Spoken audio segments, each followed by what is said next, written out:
قال أجئتنا لتخرجنا من أرضنا بسحرك يا موسى فلنأتينك بسحر مثله فاجعل بيننا وبينك موعدا لا نخلفه نحن ولا أنت مكانا سوى قال موعدكم يوم الزينة وأن يحشر الناس ضحى فتولى فرعون فجمع كيده ثم أتى قال لهم موسى ويلكم لا تفتروا على الله كذبا فيسحتكم بعذاب وقد خاب من افترى۔ اور ہم نے اس فرعون کو اپنی وہ سب ہی نشانیاں دکھلائی، سو جب بھی وہ جھٹلایا ہی کیا اور ان کا انکار ہی کیا کرتا رہا، اور کہنے لگا کہ موسیٰ تم ہمارے پاس اس واسطے آئے ہوئے ہوں گے کہ ہم کو ہمارے ملک سے اپنے جادو کے زور سے نکال باہر کرو، سو اب ہم بھی تمہارے مقابلہ میں ایسا ہی جادو لاتے ہیں، تو ہمارے اور اپنے درمیان ایک وعدہ مقرر کر لو جس کو نہ ہم خلاف کریں گے اور نہ تم خلاف کرو کسی ہموار میدان میں، تاکہ سب دیکھ لیں۔ موسیٰ علیہ السلام نے فرمایا تمہارے مقابلے کے وعدہ کا وقت وہ دن ہے جس میں تمہارا میلہ ہوتا ہے اور جس میں دن چڑھے لوگ جمع ہو جاتے ہیں۔ غرض یہ سن کر فرعون دربار سے اپنی جگہ لوٹ گیا، پھر اپنے مکر کا یعنی جادو کا سامان جمع کرنا شروع کیا۔ پھر آیا اس وقت موسیٰ نے ان جادوگر لوگوں سے فرمایا کہ اے کم بختی مارو، اللہ تعالیٰ پر جھوٹ افطرا مت کرو، کبھی وہ یعنی خدا تعالیٰ تم کو کسی قسم کی سزا سے بالکل نیست و نابود ہی کر دے۔ فتنازعوا أمرهم بينهم وأسروا النجوى قالوا إن هذان لساحران يريدان أن يخرجاكم من أرضكم بسحرهما ويذهبا بطريقتكم المثلى فأجمعوا كيدكم ثم أتوا صفا وقد أفلح اليوم من استعلى قالوا يا موسى إما أن تلقي وإما أن نكون أول من ألقى قال بل ألقوا فإذا حبالهم وعصيهم يخيل إليه من سحرهم أنها تسعى فأوجس في نفسه خيفة موسى۔ اور جو جھوٹ باندھتا ہے وہ آخر کو ناکام رہتا ہے، پس وہ جادوگر یہ بات سن کر باہم اپنی رائے میں اختلاف کرنے لگے اور خفیہ گفتگو کرتے رہے، بالآخر سب متفق ہو کر کہنے لگے کہ بے شک یہ دونوں جادوگر ہیں، ان کا مطلب یہ ہے کہ اپنے جادو کے زور سے تم کو تمہارے سرزمین میں سے نکال باہر کریں اور تمہارے عمدہ رہبری طریقہ کا دفتر ہی اٹھا دیں، سو اب تم مل کر اپنے تدبیر کا انتظام کرو اور صف راستہ کر کے مقابلہ میں آؤ، اور آج وہی کامیاب ہے جو غالب ہو۔ پھر انہوں نے کہا کہ اے موسیٰ اپنا عصا پہلے ڈالیں گے یا ہم پہلے ڈالنے والے بنیں؟ آپ نے فرمایا نہیں، تم ہی پہلے ڈالو۔ پس یکایک ان کی رسیاں اور لاٹھیاں ان کی نظر بندی سے ان کے یعنی موسیٰ علیہ السلام کے خیال میں ایسی معلوم ہونے لگی جیسے سانپ کی طرح چلتی دوڑتی، سو موسیٰ کے دل میں تھوڑا سا خوف ہوا۔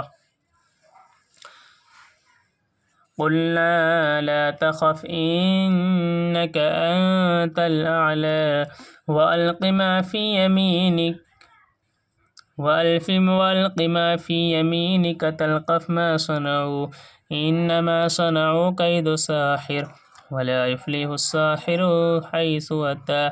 فألقي السحرة سجدا قالوا آمنا برب هارون وموسى قال آمنتم له قبل أن آذن لكم إنه لكبيركم الذي علمكم السحر فلأقطعن أيديكم وأرجلكم من خلاف ولأصلبنكم في جذوع النخلة ولتعلمن أينا أشد عذابا وأبقى قالوا لن نؤثرك على ما جاءنا من البينات والذي فطرنا فاقض ما أنت قاض انما تقضی هذه الحیات الدنیا متاع۔ ہم نے کہا کہ تم ڈرو نہیں، تم ہی غالب رہو گے، اور اس صورت کی یہ ہے کہ یہ تمہارے داہنے ہاتھ میں جو عصا ہے اس کو ڈال دو۔ ان لوگوں نے جو کچھ سانگ بنایا ہے یہ عصا سب کو نکل جائے گا۔ انہوں نے بنایا ہی جادوگروں کا سانگ ہے، اور جادوگر کہیں جامع معجزے کے مقابلہ میں کبھی کامیاب نہیں ہوتا۔ سو جادوگر سجدہ میں گر گئے اور بآواز کہا کہ ہم ایمان لے آئے ہارون اور موسیٰ کے پروردگار پر۔ فرعون نے کہا کہ بدون اس کے کہ میں تم کو اجازت دوں، یعنی میری خلاف مرضی تم پر یعنی موسیٰ پر ایمان لے آئے۔ واقعی معلوم ہوتا ہے کہ وہ سحر میں تمہارے بھی بڑے ہیں، کہ انہوں نے تم کو سحر سکھلایا۔ سو میں تم سب کے ہاتھ پاؤں کٹواتا ہوں، ایک طرف کا ہاتھ اور ایک طرف کا پاؤں، اور تم سب کو کھجوروں کے درختوں پر ٹنگواتا ہوں۔ اور یہ بھی تم کو معلوم ہو جاتا ہے کہ ہم دونوں میں یعنی مجھ میں اور رب موسیٰ میں کس کا عذاب زیادہ سخت اور دیر پا ہے۔ ان لوگوں نے صاف جواب دے دیا کہ ہم تجھ کو کبھی ترجیح نہ دیں گے بمقابلہ ان دلائل کے جو ہم کو ملے ہیں، اور بمقابلہ اس ذات کے جس نے ہم کو پیدا ہی تجھ کو جو کچھ کرنا ہو دل کو کھول کر ڈال، تو باخبر اس کے کہ اس دنیا زندگی میں کچھ کر لے۔ انا آمنا بربنا لیغفر لنا خطايانا وما اکرہتنا علیہ من السحر واللہ خیر وابقى انه من یأت ربه مجرما فإن له جہنم لا يموت فيها ولا يحيا ومن يأته مؤمنا قد عمل الصالحات فأولئك لهم الدرجات العلى جنات عدن تجری من تحتها الانہار خالدین فیہا۔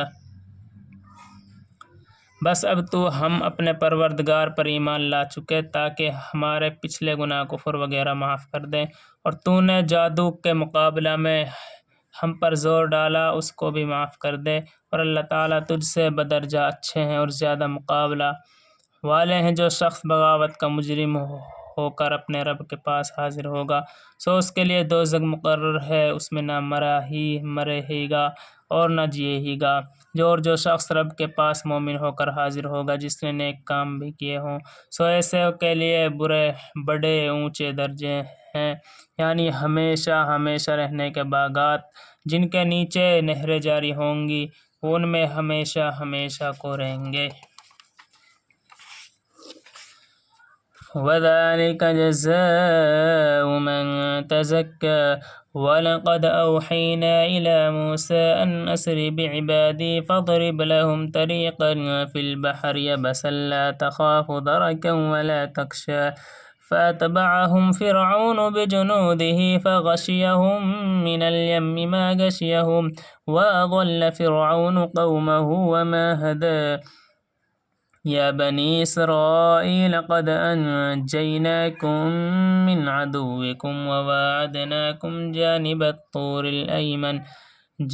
الطُّورِ الْأَيْمَنَ وَنَزَّلْنَا عَلَيْكُمُ الْمَنَّ وَالسَّلْوَىٰ۔ اور جو شخص کفر و معصیت سے پاک ہو اس کا یہی انعام ہے، اور ہم نے موسیٰ کے پاس وحی بھیجی کہ ہمارے ان بندوں یعنی بنی اسرائیل کو مصر سے راتوں رات باہر لے جاؤ، پھر ان کے لیے دریا میں عصا مار کر خشک راستہ بنا دینا، نہ تم کو کسی کے تعاقب کا اندیشہ ہوگا اور نہ اور قسم کا خوف ہوگا۔ پس فرعون اپنے لشکروں کو لے کر ان کے پیچھے چلا، جب سب اندر آ گئے تو اس وقت چاروں طرف سے دریا کا پانی سمٹ کر ان پر جیسا ملنے کو تھا آ ملا، اور فرعون اپنی قوم کو بری راہ لایا اور نیک راہ ان کو نہ بتلائی۔ اے بنی اسرائیل، دیکھو ہم نے تم کو تمہارے ایسے بڑے دشمن سے نجات دی، اور ہم نے تم سے یعنی تمہارے پیغمبر سے کوہ طور کی داہنی جانب آنے کا وعدہ کیا، اور وعدہ طیٰ میں ہم نے تم پر منسلوہ نازل فرمایا۔ کلوا من